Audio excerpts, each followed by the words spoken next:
This is the sign test part 2 video. We're going to be looking at a different range of questions you can get on the sign test in a slightly varied way from the original video that you may have seen.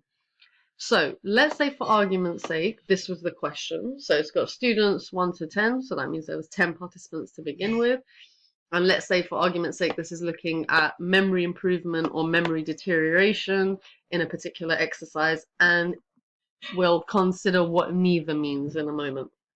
So to work out the S value, if you remember, now imagine there was 2 other columns here, and the examiner's already done the first part, which is, let's say, for example, 18 minus 4 would be 14 positive. So they've actually worked out all that for you. And what they've left is just the signs here. So just like in the last video, the first thing you're going to have to do is calculate how many positive signs there are. So I'm just going to put that, and then we're going to count here. So that's 1, 2, 3, 4, 5. And then I'm going to count how many negative figures there are. 1, 2, 3. So what we are left with is actually S equals 3, because in the last video I said you count how many positives there are, you count how many negatives there are, and the lesser of those two is S. So because there were only 3 negatives, S equals 3.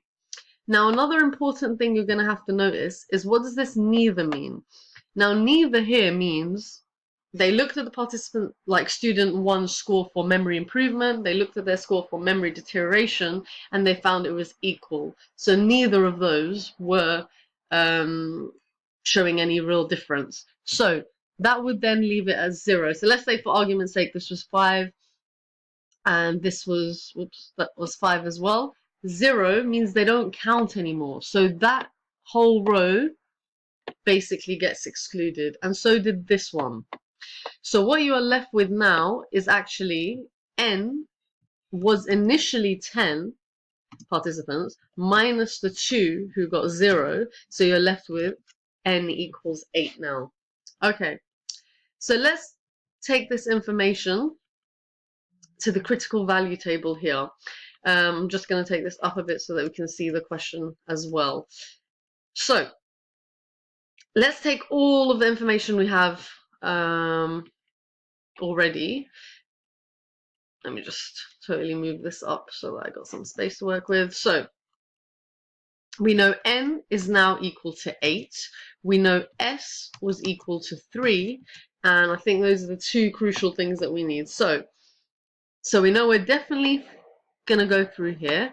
Now then, notice here there's 2 rows of information. So the first row, it says one-tailed, one-tailed, one-tailed, one-tailed. And this second row is mentioning two-tailed.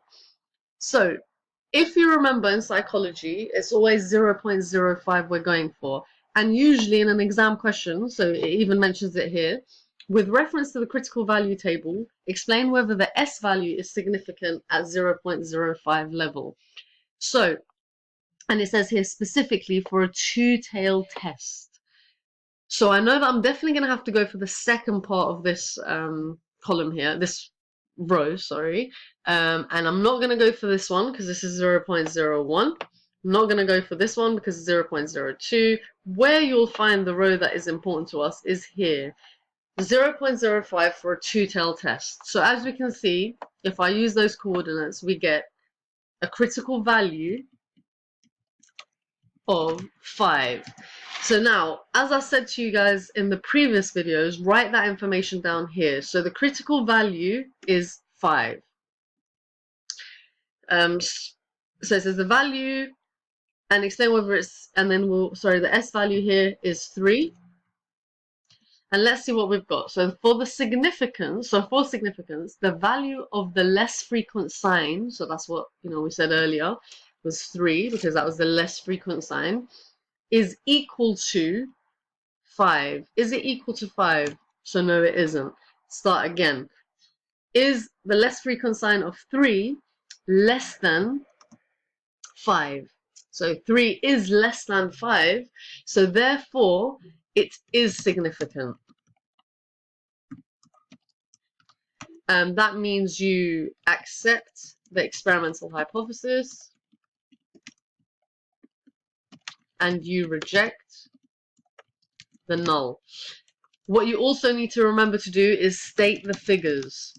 So do say, for example, calculated value of S, and you say 3, is less than the critical value of 5. Therefore, there is a significant difference. So do remember if they were looking for a difference, and then again refer to scenarios. So in this case, about memory deterioration and so forth. So that's that one done. I'm now going to look at one last question on sign test. Now in this question, so something similar came up many years ago. They gave a table that looked like this. So what they've actually done, so let's have a quick look at this. First of all, it says recall improved, recall got worse, recall was the same. So imagine what they've done here is they've taken a table like this, and they've done kind of like a concluding point here. So they've actually shown you number, like memory improved would have been 5 here, memory deteriorated would have been 3, and the amount that stayed the same would have been 2. So that's all they've shown you. So imagine all of this was deleted. I can quickly delete all those. And they've just shown you this. So that's how, I would say it's a cheeky question, but that's exactly what they did in one of the exam papers that have gone by. Something similar to this anyway. So 12 improved. So improved actually means plus. So there were 12 positive signs. The worse would imply that it was a minus number. So in this case, the minus number was 3. So actually, S equals 3 because that's the less frequent sign out of those two. So if I compare 12 signs to 3 signs, that's the less.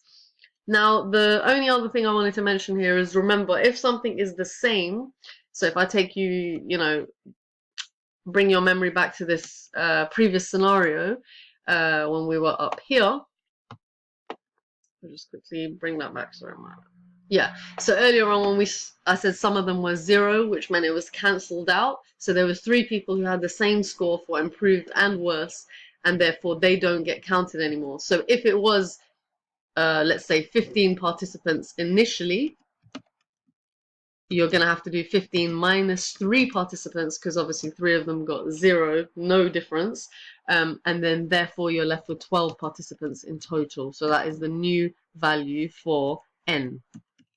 So n equals 12. So that's the only real important things for the sign test that I can think of at the moment.